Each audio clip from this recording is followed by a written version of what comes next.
Back everyone. हमारा next topic है Hamming code. Hamming code exam में बहुत अक्सर पूछा जाता है, इंपॉर्टेंट क्वेश्चन एग्जाम के पॉइंट ऑफ व्यू से। इसमें 3 तरीके के क्वेश्चन आ सकते हैं, एरर डिटेक्शन करने के लिए, एरर करेक्शन करने के लिए और मैसेज इनकोड करके दिखाने के लिए या फिर डिकोड करके दिखाने के लिए। वो मैसेज आपको ऑलरेडी कोड वर्ड में दे देगा, कोड वर्ड से आपको मैसेज एक्सट्रैक्ट करके दिखाना होगा। तो यानी इसमें एग्जैक्टली हम लोग करते क्या है, इसमें हम लोग कोड वर्ड बनाते हैं या तो फिर कोड वर्ड मिलेगा उसकी मदद से ये 3 ऑपरेशंस करते हैं। समझ में? कोड वर्ड बनाने के लिए क्या मैसेज रिक्वायर्ड है, आपको मैसेज बिट्स चाहिए, साथ में कुछ पैरिटी बिट्स चाहिए। अगर इतने नंबर ऑफ बिट्स मिल गए तो आप पूरा कोड वर्ड रेडी कर दोगे। CRC के अंदर भी यही फॉर्मूला था M+R, लेकिन फ़र्क क्या था कि वहाँ पे R की वैल्यू आप लोग लास्ट में ऐड कर रहे थे, वो भी पॉलिनोमियल की डिग्री की जितनी। लेकिन हेमिंग कोड में जो पैरिटी बिट्स हैं, इसको हम लोग कहते हैं पैरिटी बिट्स। तो ये जो एक्स्ट्रा बिट्स हैं, जो पैरिटी बिट्स हैं, इन बिट्स को हम लोग मैसेज के बिटवीन में ही सेट करते हैं, मैसेज के अंदर ही रख देते हैं। तो इस कारण से जब अगर मैसेज के अंदर रख दोगे इनको तो हमारे लिए मैसेज थोड़ा सा बेहतर होगा, क्योंकि CRC के अंदर भी कुछ जो प्रॉब्लम्स थी उनको भी दूर किया है हेमिंग कोड ने। तो हेमिंग कोड उससे भी बेहतर ऑप्शन है हमारे पास, अल्टरनेट ऑप्शन है, इनफैक्ट ऐसा कहना चाहिए। तो अब सवाल आता है कि M तो चलो एग्ज़ाम में गिवन होगा, जैसे एग्जाम्पल लेते हैं, समझते हैं क्या होता है। मान लो आपको बोला क्या है, given M is equals to, message आपको दिया हुआ है 1001 ठीक है, और आपसे कह रहा है कि आप ना कोड वर्ड फॉर्म करो। क्वेश्चन क्या है, फॉर्म कोड वर्ड बनाकर दिखाओ उसका, जो मैसेज सेंड करना है ना मेरे को, मैसेज एनकोड करके दिखाओ। तो वो कैसे करेंगे, तो हमें पता है total number of bits M+R चाहिए अपने को, R बिट्स पता लगा लेंगे तो हो गया कोडिंग। लेकिन अब सवाल है कि R पता कैसे लगाओगे। तो सबसे पहला स्टेप इसमें ये होता है, ये पता लगाना कि कितने नंबर ऑफ पैरिटी बिट्स चाहिए। तो सबसे पहला स्टेप होता है नंबर ऑफ पैरिटी बिट्स पता करना, नंबर ऑफ पैरिटी बिट्स। इसके लिए हमारे पास फॉर्मूला है 2⁻r is greater equal M+R+1। इस फॉर्मूले की मदद से हम लोग ये पता लगाते हैं कि आखिर कितने नंबर ऑफ पैरिटी बिट्स चाहिए। इसमें नंबर ऑफ M कितने, मतलब मैसेज बिट कितने, तो नंबर ऑफ M है हमारे पास 4 बिट्स। यहाँ वैल्यू पुट कर दूँ तो 2⁻r is greater equal 4+r+1। R की वैल्यू ऐसी क्या रखोगे यहाँ पर ताकि ये इक्वेशन सेटिस्फाई कर जाए। R की वैल्यू 0 रखने पे तो नहीं कर रहा, क्योंकि R की पावर 0 यानी 1, तो 1 इज़ ग्रेटर इक्वल, बेवकूफ़ी है। R की वैल्यू 1 पे भी नहीं कर रहा, R की वैल्यू 2 पे भी नहीं कर रहा है। R की वैल्यू जब 3 रखोगे तो चेक करो, ये 2 की पावर 3 8 हो रहा है, ग्रेटर इक्वल 4+3 7, 7+1 8। हाँ, ये इक्वेशन सेटिस्फाई कर रहा है, इससे पहले नहीं कर रहा था। यानी वी गेट टू नो कि R की वैल्यू 3 होगी, जब 3 बिट्स रखोगे पैरिटी बिट्स, तो ही तुम्हारा पूरा का पूरा मैसेज कोड वर्ड में फॉर्म होगा। यहाँ तक समझ में? नंबर ऑफ पैरिटी बिट्स कैसे निकालेंगे इस इक्वेशन की मदद से। और हिट एंड ट्रायल चल रहा है जिसमें आप R की वैल्यू पुट करना, M की वैल्यू तो गिवन होगी, R की वैल्यू रख के चेक करना कि कितने नंबर ऑफ R रिक्वायर्ड हैं, सो दैट आप पूरा का पूरा कोड वर्ड बना सको। यहाँ तक समझ में आ गया।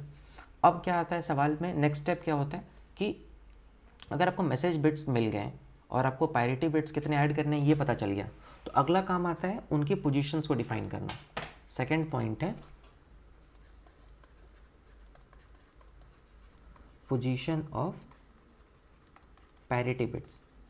पैरिटी बिट्स की पोजीशन अगर डिफाइन कर पाए तो फिर बस उसकी पोजीशंस पे वैल्यू हमें रखनी होती है पैरिटी बिट की पता करके। तो पोजीशन के लिए हम लोग कहते हैं 2⁻n लोकेशन, ठीक है।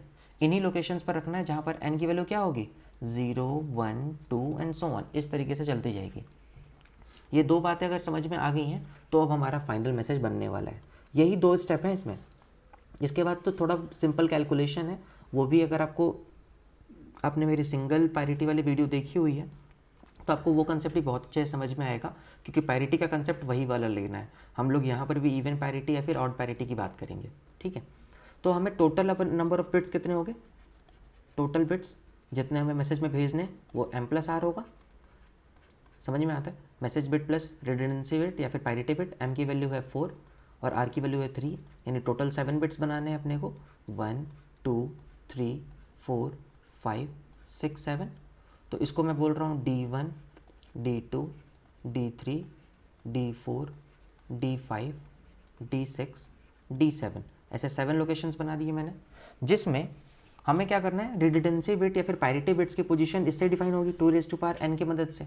तो पैरिटी बिट को कहाँ कहाँ बिठाओगे, 2 यानी 1, तो पहले जगह पे तो यहाँ पर पहला पैरिटी बिट आके बैठेगा। 2 यानी कि 2, दूसरे पोजीशन पे यहाँ पर दूसरा पैरिटी बिट आके बैठेगा। 2 यानी कि 4, इस जगह पे तीसरा पैरिटी बिट आके बैठेगा। अब और नहीं बिठा सकते हैं क्योंकि 3 ही पैरिटी बिट हम लोग रखने वाले हैं, समझ में आया। बाकी जगहों को किससे फिल कर देंगे, मैसेज से। तो यहाँ पर आ जाएगा 1 0 0 1, यही ओरिजिनल मैसेज मिला था हमें। समझ में आया क्या हुआ है, कैसे इसको फिल किया है। अब सवाल आता है कि R1 R2 और R3 की वैल्यू निकाल दो और निकाल के बस यहाँ पे रख दो। यही होता है हमारा हैमिंग कोड। अगर हम R1 R2 R3 की वैल्यू निकाल पाते हैं और निकाल के यहाँ पर प्लेस कर देते हैं तो हैमिंग कोड हमारा पूरा रेडी होगा, कोड वर्ड रेडी है सेंड करने के लिए। तो ये निकालते कैसे हैं, ये एक सवाल आता है। तो to find out R1 R2 and R3 की वैल्यूज़ हम लोग क्या कहते हैं, देखो ऐसे ये चीज़ याद नहीं रहेगी, तो मैं चाहूँगा कि आप ना बाइनरी नंबर के ये छोटा सा कंसेप्ट याद रखो कि आखिर कैसे डिसाइड किया जाता है। तो बाइनरी नंबर 1 2 3 4 5 6 7, इसमें 7 तक की ज़रूरत है तो 7 ही लिख रहा हूँ मैं, अदरवाइज़ अगर ज़्यादा ज़रूरत पड़ेगी तो 8 9 10 आगे भी आपको लिखना होगा ध्यान रखने के लिए। 1 का बाइनरी नंबर कितना होता है, 0 0 0 1, 2 के लिए 0 0 1 0, 3 के लिए 0 0 1 1, 4 के लिए 0 1 0 0। आई होप आपको आता होगा ये करना, मैं थोड़ा जल्दी कर रहा हूँ। 6 के लिए 1 1 0, 7 के लिए 0 1 1 1, ठीक है। लास्ट का 1 नहीं है, ये एक्स्ट्रा लिख दिया मैंने, ठीक, इसको इग्नोर करें। अब देखो, अब इसके बाद क्या करना है, अगर आपको फर्स्ट पोजीशन के लिए पता लगाना है ना, तो आप देखो कि इसमें वो सारी पोजीशंस, आपका मैसेज बिट क्या था, D3 D5 D6 और D7, इनमें से किस किस जगह पे 1 आ रहा है, ठीक। 1 के नीचे 1 एक तो यहाँ आ रहा है, ठीक, और कहाँ आ रहा है, यहाँ आ रहा है और यहाँ आ रहा है। ये क्या होगा हमारा D3, ये D5 और ये D7। तो ये हमें कहता है कि D3, D5, D7, इन 3 पोजीशन की मदद से हम R1 की पैरिटी को डिसाइड करेंगे। या तो वो इवन पैरिटी होगा या तो वो ऑड पैरिटी होगा, लेकिन वो डिसाइड कैसे होगा, इन 3 पोजीशंस के बेसिस पे। वैसे ही अगर R2 की बात करें तो सेकंड पोजीशन पर जहाँ जहाँ 1 आ रहा होगा, तो ध्यान से देखो, सेकंड पोजीशन पर 1 ये दे रहा है, सेकंड पोजीशन पर 1 ये दे रहा है और ये दे रहा है, यानी हमारे पास यहाँ पर D3 D6 एंड D7, ये वो पोजीशंस हैं जो हमें पैरिटी बिट डिसाइड करने में हेल्प करेंगे। अब सवाल आता होगा मन में ना कि 1 और 2 का इस्तेमाल क्यों नहीं कर रहे हैं, क्योंकि 1 और 2 पोजीशन पे तो पैरिटी बिट रखे हैं, इनका तो यूज़ कर ही नहीं पाएंगे हम लोग यहीं से देखेंगे इन पोजीशंस को, समझ में आया। इन लोकेशंस पे ध्यान से देखो, D1 D3 पे, तो D1 D2 पे तो ऑलरेडी पैरिटी बिट्स हैं, तो इन दोनों को देख के फ़ायदा नहीं है, हम अपने मैसेज बिट से ही तो डेटा निकालेंगे, समझ में आया। आगे चेक करो, R3 के लिए यानी कि फोर्थ पोजीशन पे आ जाओ, जहाँ पर भी 4 आता हूँ, तो 4 पहली बार यहाँ आया, फिर यहाँ आया, फिर यहाँ पर भी आया, यानी कि ये हमारा D4 D5 और D6 है। क्या ये बात समझ में आई, क्या ये चीज़ सोच पाओगे। सिंपल ऐसा भी सोचो, अगर मैं ये निकाल रहा हूँ थर्ड पैरिटी बिट यानी कि फोर्थ पोजीशन की बात कर रहा हूँ, तो जिन जिन बाइनरी नंबर्स में 4 के ऊपर 1 है, मतलब 4 उसमें इंक्लूडेड है, तो 4 है, 5 है, 6 है, 4 4+1 4+2, तो उन सारे पोजीशंस को ही हम लोग डिसाइडिंग फैक्टर मानते हैं, जिससे पैरिटी पता लगाएंगे कि इस जगह पे क्या रहना चाहिए। ये बात समझ में आई, बोलो यहाँ तक क्लियर है। अब देखो, इन जगहों पे करना क्या है, सिंपल इनकी वैल्यूज़ को लिख दो एज इट इज़। D3 की वैल्यू कितनी है 1, D5 की वैल्यू है 0 और D7 की वैल्यू है 1। अब देखो कि तुम्हें इन दोनों में से कोई एक डिसाइड करना है, या तो तुम ऑड पैरिटी लो या तो तुम इवन पैरिटी लो। ऑड लोगे तो ऑड को चेक करना, ऑड के अकॉर्डिंग पैरिटी भी डिसाइड करना, इवन लोगे तो इवन। बस ये याद रखना है कि जो पैरिटी मेथड सिंगल पैरिटी के लिए या तो इवन या ऑड तुमने यूज़ किया है एनकोडिंग के टाइम पे, वही सेम डिकोडिंग के टाइम पे यूज़ होगा, ठीक है।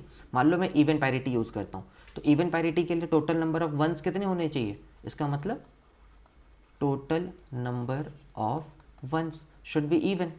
तो देखो 1 और 1 2 हैं, तो यानी इवन है, तो इस टाइम पे R1 की वैल्यू कितनी हो जाएगी 0, क्योंकि अगर मैं यहाँ पर 0 रखूँगा तभी तो नंबर ऑफ वंस की संख्या इवन रहेगी। अगर R1 की वैल्यू 1 कर दूँगा तो गड़बड़ हो जाएगा, ऑड हो जाएंगी, वो नहीं करना। D3 की वैल्यू कितनी है 1, D6 की वैल्यू कितनी है 0, D7 की वैल्यू है 1, तो इसकी वैल्यू भी कितनी आ जाएगी 0। ये बात सोच पाए, क्योंकि इवन पैरिटी को मैं फॉलो कर रहा हूँ और इवन नंबर ऑफ वंस हैं यहाँ पर, इस कारण से ये भी पैरिटी बिट की वैल्यू 0 जाएगी सेंड करके। यहाँ पर D4 की वैल्यू कितनी है 0, D4 देखो यहाँ पर इंक्लूडेड ही नहीं है, तो D4 नहीं ले सकते, 5 6 7 लेना पड़ेगा। माई मिस्टेक, समझ में आया क्या हुआ है यहाँ पर?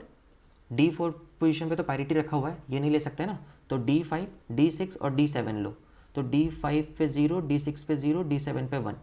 अब देखो क्योंकि मैं इवन पैरिटी फॉलो कर रहा हूँ, नंबर ऑफ वंस कितने हैं? ऑड हैं, तो हमें यहाँ पर R3 की वैल्यू को कितना करना पड़ेगा? 1। अगर इसकी वैल्यू को 1 करोगे तभी इस पूरे सीक्वेंस में तुम्हें इवन नंबर ऑफ वंस दिखेंगे। इस पूरे लाइन में इवन नंबर ऑफ वंस तभी दिखेंगे जब इसकी वैल्यू 1 होगी। सिमिलरली R2 और R1 की वैल्यू को डिसाइड कर लिया। क्या ये सोच पाए हो D3 D5 D7 कैसे हम लोग चेक करते हैं? वैसे ही इस R2 के लिए 3 6 और 7 ही क्यों लिया, इस 3 के लिए 5 6 7 ही क्यों लिया, क्योंकि एग्ज़ाम में यही आपके काम आएगा, ये चीज़ सोचना होगा आपको। ठीक, सिंपल करना क्या है अब हमें, इन जगहों पे जहाँ पर ये R1 R2 R3 लिखा हुआ था इनको रिप्लेस कर देना है विद द आंसर। और आंसर क्या है हमारा? फर्स्ट पोजीशन पे आया, मतलब इसके लिए आया 0, इसके लिए आया 0, इसके लिए आया 1। तो आपका जो फाइनल मैसेज है वो ये है, जो फाइनल सेंड होगा ना मैसेज, वो ये सेंड होगा। समझ में आया क्या सेंड हो रहा है? क्या टॉपिक क्लियर हो रहा है? कैसे करेंगे इसको? चलो, क्या आया हमारे पास फाइनल मैसेज? 1 0 0 1 1 0 0 ऐसा आया। तो ये है हमारा फाइनल मैसेज, इससे हम लोग कहते हैं कोड वर्ड। कोड वर्ड, ये कोड वर्ड है जो सेंड होगा फाइनल। ठीक है, तो आपको यही निकाल कर दिखाना था एग्ज़ाम के अंदर, यहाँ तक का एक प्रोसीजर था। तो ये एक क्वेश्चन होता है। सेकंड एक और क्वेश्चन क्या आता है कि एरर को डिटेक्ट करना है। ठीक है, तो एरर को डिटेक्ट कैसे कर सकते हैं वो समझ लेते हैं। यानी हमारा जो अगला पॉइंट है वो है एरर डिटेक्शन। एरर डिटेक्शन के लिए ज़रूरी ना पहले एरर लाएं। तो मान लो इसमें से किसी एक बिट को चेंज कर देते हैं, मान लो मैं इस बिट को चेंज कर देता हूँ, इस बिट को चेंज करके 1 कर देता हूँ, तो हमारा मैसेज एरर के साथ मैसेज क्या हो जाएगा? 1 1 0 1 1 0 0। ध्यान से देखो, तो मैंने सिर्फ ये वाली बिट यहाँ पर चेंज कर दिया, बाकी सब कुछ सेम है। तो जैसे ही चेंज किया मेरे को पता है कि एरर आ गया। तो अब क्या ये हैमिंग कोड का मेथड एरर को डिटेक्ट कर पाएगा? ये चीज़ चेक करना होगा। ठीक है, ये चेक करने के लिए हम लोग क्या करते हैं, सिंपल R1 R2 R3 के वैल्यूज़ को वापस से चेक कर लेते हैं। जैसे इनकी वैल्यूज़ को चेक करोगे तुम्हें आंसर मिल जाएगा। R1 R3 R4 इन सब की वैल्यूज़ को चेक करने के लिए क्या था, इसके लिए D3 D5 और D7, और इसके लिए क्या आता था? D3 D5 और D6, और R3 के लिए D5 D6 और D7। याद होगा, ये वो सारे नंबर्स मैं ले रहा हूँ जिसके स्टार्टिंग में 4 आता है, 4 आता है, 2 आता है और 1 आता है, उनकी पोजीशंस के हिसाब से। तो उससे हम लोग डिसाइड कर पा रहे हैं। तो D3 D5 D7 की इसकी वैल्यूज़ बताओ।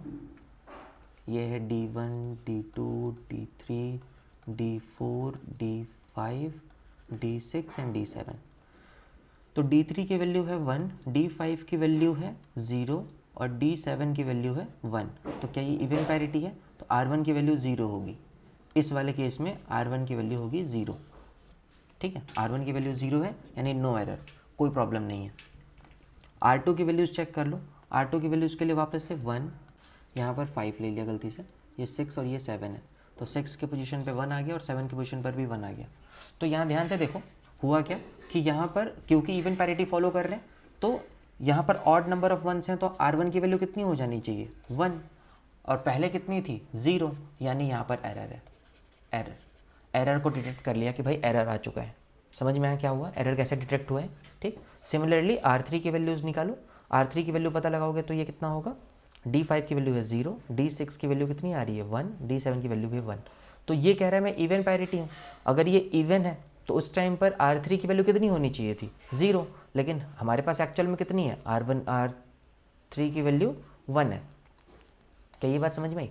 तो हमने क्या किया कि ये हमें ना कुछ एरर पता चल गया कि भाई एरर आ चुका है। तो एरर डिटेक्शन मेथड समझ में आया कैसे करेंगे? कोड वर्ड के अंदर सिंपल पैरिटी पोजीशंस पे जाके चेक कर लो उनकी पैरिटी। एरर डिटेक्शन के अंदर क्या करते हैं? पैरिटी बिट्स की पैरिटी को चेक करके हम ये पता लगाते हैं कि उसमें एरर है कि नहीं है। ठीक है, अब अगर एरर पता चल गया तो एरर करेक्शन की बात आएगी। ठीक है, अगला मेथड आता है इसके अंदर error correction. What is error correction? अगर एरर करेक्शन के लिए कभी बोल दिया जाए तो तुम क्या करो, सिंपल R3 R2 R1 की वैल्यूज़ को पता लगाओ, ये तुम्हें आंसर दे देगा। नए R3 R2 R1 की वैल्यूज़ क्या आई हैं? 1 1 0। अभी देखा था 1 1 0, अभी निकाला था हमने 1 1 0। तो अब क्या करो, सिंपल इस 1 1 0 को बाइनरी नंबर से डेसिमल नंबर में कन्वर्ट करो। कितना होगा? 4 + 2 6। तो ये सिंपल हमें ये बता रहा है दैट 6th पोजीशन पर एरर है, 6th पोजीशन हैज़ एरर। या फिर इसको मैं बोलूँ तो D6 पर एरर आया है। चेक करो क्या D6 पर ही एरर आया है क्या मैंने इस D6 को ही चेंज किया था? D6 पर ही चेंज हुआ था। समझ में आता है? इससे पहले कहीं चेंज हुआ नहीं। टोटल लेंथ 7 थी तो ये D7 होगा। तो D6 पर ही पोजीशन को चेंज किया गया। ये बात इस मेथड से ईजिली आइडेंटिफाई हो जाती है और उसको करेक्ट कर सकते हैं। करेक्ट करने का क्या मतलब होता है? अगर वहाँ 0 है तो 1 कर दो, 1 है तो 0 कर दो, आपको ओरिजिनल मैसेज मिल जाएगा। समझ में? करेक्शन का मतलब तो यही है ना, अगर वहाँ पर 0 रखा है तो 1 कर देना, 1 रखा है तो 0 कर देना, क्योंकि वही तो चेंज हो सकता है। आपको पोजीशन निकाल करके दे देगा ये। ठीक। नेक्स्ट क्वेश्चन क्या आता है इसमें? एनकोड करने के लिए या फिर डीकोड करने के लिए। तो एनकोडिंग तो आपने सीख लिया, अब समझते हैं डीकोडिंग। ये भी कोई बहुत मुश्किल चीज़ नहीं है। आपके सामने ऐसा कुछ मैसेज लिखा होगा जैसे 1 0 0 1 1 0 0, ऐसा मैसेज आया था हमारे पास फाइनल। तो आपको करना है क्या है, इसमें इनके पैरिटी बिट्स पहले लिख लो, R1 R2 और ये R3। इसके बाद इसके अंदर से पता लगा लो कि इन पैरिटी बिट्स के अलावा बाकी सारे जो मैसेज हैं वो मैसेज होगा। तो ये हमारा 1001 ये मैसेज है, मैसेज बिट। अगर तुम्हें पैरिटी बिट्स पता हो तो इनको हटा दो, इनको हटा दो और बाकी सब कुछ उतार दो, तो 1001 ये मैसेज है हमारा। तो सिंपल डिकोडिंग है। समझ में? किस तरीके से एरर को डिटेक्ट कर रहे हैं, किस तरीके से एरर को करेक्ट किया जा रहा है और किस तरीके से हम लोग मैसेज को एनकोड या डीकोड कर रहे हैं। ये एग्ज़ाम के पॉइंट ऑफ व्यू से इंपॉर्टेंट क्वेश्चन होता है। इसको करके दिखाना होता है वहाँ पर। बहुत ज़्यादा इसके अंदर थ्योरी है नहीं, न्यूमेरिकल पार्ट ही है। न्यूमेरिकल क्वेश्चन आते हैं यहाँ से। कैसे पता लगाते हैं पैरिटी बिट्स की संख्या, ये भी समझ में आ गया होगा आपको। इसके अंदर सबसे पहला क्या था method? Number of parity bits निकालने के लिए ये इक्वेशन फॉर्म करोगे, हिट एंड ट्रायल से आर की वैल्यू निकलेगी। पोजीशंस क्या होती हैं पैरिटी बिट की? 2⁻n। ओके, समझ में आया? अगर कोई डाउट है, नहीं समझ में आया है, कमेंट सेक्शन में कमेंट करो, बताते हैं, वहाँ पर आपके डाउट क्लियर कर दूंगा मैं। तब तक के लिए पढ़ाई करते रहें। Thank you so much.